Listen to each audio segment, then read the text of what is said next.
So what I did is I reran the live feed. So when they started going down,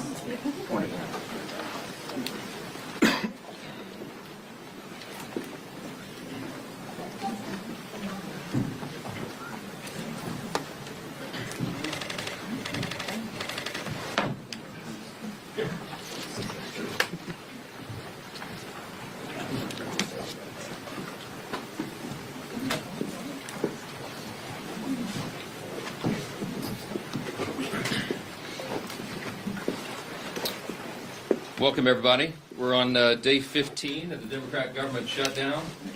Not a good day on Capitol Hill, not a good day across America, because real Americans are feeling the pain due to the Democrats' political nonsense.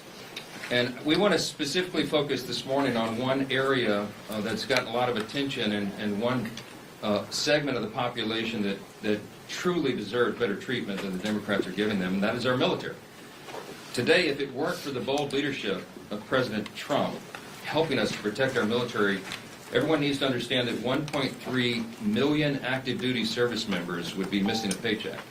They'll get their check, thankfully, because President Trump has shown strong leadership. And under his direction, the Department of War has now redirected unspent funds to ensure that our troops are taken care of. And this is while Democrats are playing political games. Last night, they played some games. They stormed my office. Maybe you saw some of the video online that they themselves shared, or someone did. They berated a Capitol Police officer, screamed at him. He was just merely standing his post. Shows again their disdain for law enforcement, as we see all around the country, the Democrats and everyone in that party, screaming, assaulting ICE officers. They did it right here in the Capitol last night. A few members of Congress went into the little foyer of my office and tore down a sign that I had up and just engaged in all sorts of political stunts and antics. They've been doing that every day now, and it shows their desperation. It also shows a very strong contrast between the party that is working for the people and trying to keep the government open and do the right thing, and the party that is engaging in all this nonsense.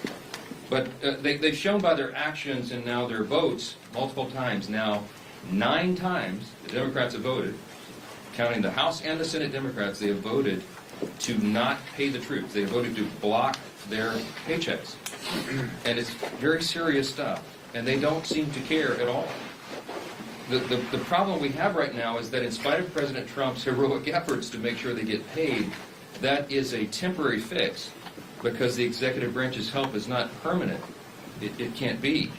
And if the Democrats continue to vote to keep the government closed, as they have done now so many times, then we know that U.S. troops are going to risk missing a full paycheck at the end of this month.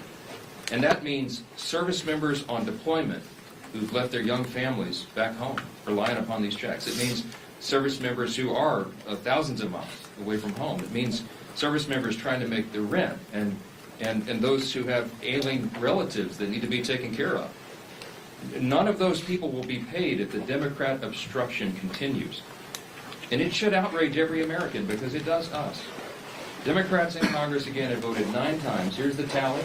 Every single time the Republicans have voted to pay the troops, and by the way, all other federal employees, federal workers, and the Democrats have voted over and over to stop it. And the depressing irony of this, on this particular subject, among all others, is that the most pro-shutdown Democrats actually represent the most active duty service members back home, whom they have taken hostage in this insidious political game. And I want to give you a couple of examples, and this is the actual statistic of the 10 states with the largest military populations. 6 are represented each by 2 Democrats in the Senate who are withholding the paychecks. Here's the list. In California, it's home to 157,000 active duty personnel, the most in the country. Those stationed at Fort Hunter Liggett and Camp Pendleton and Edwards Air Force Base and Vandenberg Space Force Base and others will all miss a paycheck at the end of the month if Democrat obstruction continues. Now, this is worthy of note.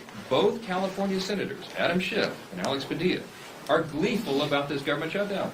They agree with Chuck Schumer when he said very candidly just a few days ago, every day of the shutdown gets better for us. Who's the us? He's talking about Democrats. He thinks this is assisting their party and giving him political cover so he doesn't attract a Marxist challenger in his next Senate re-election. That's what this is about. So he thinks the government shutdown is allowing him to show a fight against President Trump and Republicans, and he is happy about that. And so are Adam Schiff and Alex Padilla, while service members are going without paychecks. Virginia. Virginia is home to 119,000 active duty personnel. It is the second most in the country. Those stationed at Naval Station Norfolk, Quantico, and Fort A.P. Hill, and others will miss paychecks at the end of this month if this is not resolved. Both Virginia senators, Tim Kaine and Mark Warner, are playing political games with the paychecks of 119,000 service members. Georgia. Georgia's home to 65,000 active duty personnel. It's the sixth most in the country. Those stationed at Fort Benning, Fort Stewart, Moody Air Force Base, and others will miss paychecks. And just last week, this is so aggravating to us. It's so frustrating to us. It's so wrong. We saw service members waiting hours in lines wrapped around the block at Georgia food pantries. And meanwhile, you've got both Georgia senators, John Ossoff and Raphael Warnock, have now voted 8 times against paying those heroes. In Washington, the state of Washington is home to 57,000 active duty personnel. It is the 7th most in the country. And those stationed at Fairchild Air Force Base and Naval Base Kitsap, Joint Base Lewis McChord, and others will miss paychecks. Both Washington senators, Patty Murray and Maria Cantwell, have repeatedly voted against pay for service members in the Evergreen State. Hawaii. Hawaii is home to 43,000 active duty personnel. It is the 8th most in the country. Those stationed at Joint Base Pearl Harbor Hickam, the Schofield Barracks, and others will miss paychecks. And both Hawaii senators, Mazie Hirono and Brian Schatz, have voted against paying soldiers stationed in Hawaii, and by the way, many of them are thousands of miles away from their families. Colorado is home to 35,000 active duty personnel, the 10th most in the country. And those stationed at Fort Carson, Buckley's Space Force Base, Peterson's Space Force Base, and others will miss paychecks. And you guessed it, both Democrat senators are from Colorado, Hickenlooper, John Hickenlooper, and Michael Bennett, have voted against paying those troops in their state. And I just want to mention New York. It gets honorable mention. It isn't in the top 10. But the Empire State is home to 17,000 active duty personnel, the 17th most in the country. Those stationed at Fort Drum and Fort Hamilton and others will miss paychecks. And sadly, both New York senators, Kirsten Gillibrand and the architect of the shutdown himself, Chuck Schumer, can barely hide their delight that the government is closed and troops are not being paid. I'll just say this. There's something that should be remembered by everyone. Democrats say that even missed paychecks for U.S. troops won't be enough to end this shutdown. The Democrats, who we just demonstrated, represent thousands and thousands of the most heroic men and women on the earth, refuse to put their unserious partisan demands to the side and pay the troops. And here are the indisputable facts of this shutdown. Republicans want to pay the troops, and we have shown that with our actions and our votes now 9 times. The Democrats want to use them as hostages to extort $1.5 trillion in new, unserious partisan spending that we just won't go along with. We won't sell out the long-term security and future of the United States so that Chuck Schumer can prevent a primary challenge from his left wing. We will not be a part of that nonsense. And until Schumer and the left wing of his party are satisfied enough that the pain this shutdown has caused has reached a limit that they're satisfied with, then Republicans are going to stand here every single day and we're going to continue to deliver the simple facts directly to the American people. And today we brought in some of our House Republican leaders who represent many of these military districts and they're being so deeply and adversely affected by the Democrats' senseless games. And the first up that I'm delighted to introduce is the chairman of our Main Street Caucus in the House Republican Conference, and that is Congressman Mike Flood. I'll tell you what, the House Republican Main Street Caucus couldn't be more proud of the leadership that we've elected to lead the House of Representatives. We stand united with this team that's remained in Washington to do God's work as we work our way through a very difficult shutdown. Speaking of Main Street, let's talk about what this means. I represent Offutt Air Force Base in Bellevue, Nebraska. We have over 10,000 airmen there. What do? We are in charge of deploying the nuclear triad. Think about that. It's very important work. And today, we have 2,300 of our civilian employees furloughed. We're holding diaper drives. The food pantry is getting stocked with more food. There's uncertainty on that base. The men and women who go to work every day to keep us safe, to provide that strategic deterrent on what could be the world's worst day, don't need this stress. We don't need this stress, especially to satisfy the political future of a New York Senate leader. This could have been avoided. He did the right thing, Mr. Schumer did in March. He's a pro. He knows political calculus. He paid a high price for it, and now people in my district are paying a high price, and it's not right. And by the way, as a country, we're better than this. We are way better than what's happening across our bases.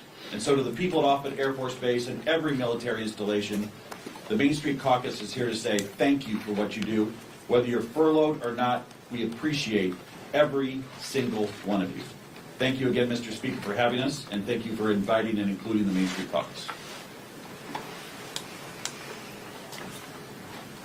Well, I'm not going to introduce each of them. I'll ask them to do that themselves, but I do want to introduce you to the vice chair of the Main Street Caucus, and that is Congresswoman Laurel Lee, State of Florida.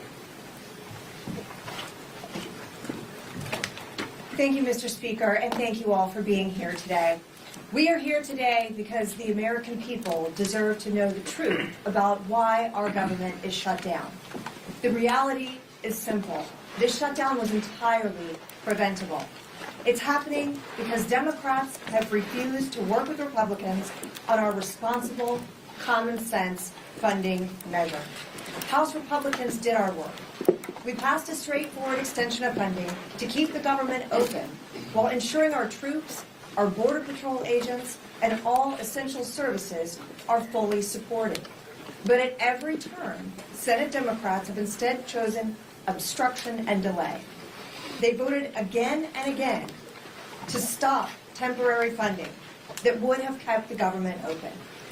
Again and again, they put partisanship ahead of the needs of the American people. And it's hardworking American families that are paying the price. In my district, we see these impacts firsthand. At MacDill Air Force Base, there are thousands of brave men and women in uniform. Many have young families in our schools and spouses who work on base and in our communities. In addition, some of our very best neighbors work as civilian technicians and managers at MacDill and keep critical services, not just for our community, but for our country, operate. These are the people who will feel the strain of this shutdown and Washington's dysfunction the most.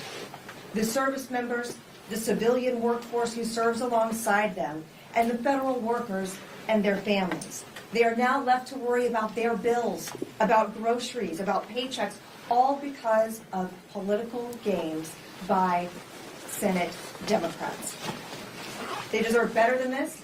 They deserve leadership that puts our country ahead of politics. House Republicans have already voted to ensure our service members receive their pay, and we will not allow America's heroes to suffer because of this political brinksmanship. Thanks to President Trump's leadership, the Pentagon identified funding to make sure that our troops are paid this month, even in the face of this needless shutdown.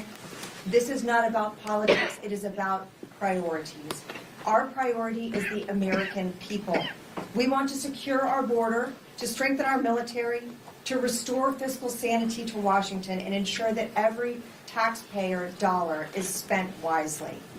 Senate Democrats have made their priorities clear. They're more interested in protecting wasteful spending and expanding benefits for illegal immigrants than they are in protecting our service members and our hardworking American families. That is unacceptable. To the men and women at MacDill Air Force Base and the families across Florida's 15th Congressional District, and to every American feeling the uncertainty of this shutdown, know this: we are fighting for you. We are fighting to reopen government responsibly, to ensure stability for your families, and to get this country back on track. It's time for Democrats to stop the political games, to stop holding our troops and our federal workers hostage to their agenda, and to join us in putting the American people first. Thank you. And now we have our colleague, Representative Lalota. Good morning, everybody. Fully funding our military is the most important thing our Congress can do. And 15 days into this shutdown, it's time for Chuck Schumer to do what's right and show a fraction of the courage and selflessness our troops display every day. Before I came to Congress, I was a Navy man. I deployed overseas 3 times alongside some of the most selfless and brave Americans our nation has to offer. These men and women serve their nation in hot engine rooms overseas, on dangerous aircraft carrier decks conducting night flight operations, and on island chains ensuring they didn't become a safe haven for terrorists. The sailors I served with risked everything, time away from home, injury to themselves, and even their own lives in defense of our great nation. And I think that kind of courage demands some sort of selflessness as well from our nation's leaders too. Thankfully, President Trump showed the boldness and decisiveness to ensure that our troops got paid, and they didn't miss today's paycheck. That's welcome news for our families who serve our great country, who frankly we don't pay enough as it is. But true pay is just one piece of the puzzle. A prolonged government shutdown endangers America's national security, halting contracts, furloughing half of the Defense Department's civilian workforce, and disrupting intelligence and operations. It weakens our ability to compete with China, Russia, North Korea, and our other adversaries. It delays training, it delays deployments and housing support, and reduces overall readiness. Like Chuck Schumer, I'm a New Yorker, and I'll say this plainly. The next generation of New York Democrats are socialists, like AOC and Zohran Mamdani, and they're dragging their party towards socialism. They want open borders, they want taxpayer-funded health care for illegal immigrants, and they want government-run grocery stores. Just look at the race right now for New York City mayor. Now, I know that socialism doesn't come naturally to Chuck Schumer. It was said before that just back in March, he supported the same clean CR that we're asking him to support today. Back in March, he had a backbone, Chuck Schumer. He stood up to his party's radical base and said he would put the nation before his own political interests. And he took a lot of flack for doing so. And that's why he's changed his course. But we're here today to call on him to do better and to put the country before his own political job. And we're asking that he put the hundreds of thousands of federal workers that rely on a continuing resolution, we're asking him to support that. And we're asking him to put the millions of Americans before his own political future. We New Yorkers, we pride ourselves on being tough. So I'm asking Chuck Schumer to be tough and to stand up to his own party's base. Stand up to AOC and Mamdani. Be brave like our troops. And do your job and reopen our government. I want to introduce my good friend, also a military veteran, an Air Force, don't hold the Air Force part against him, an Air Force colonel who's doing a hell of a job fighting for his constituents in Iowa, my friend Zach. Nick, thanks for this.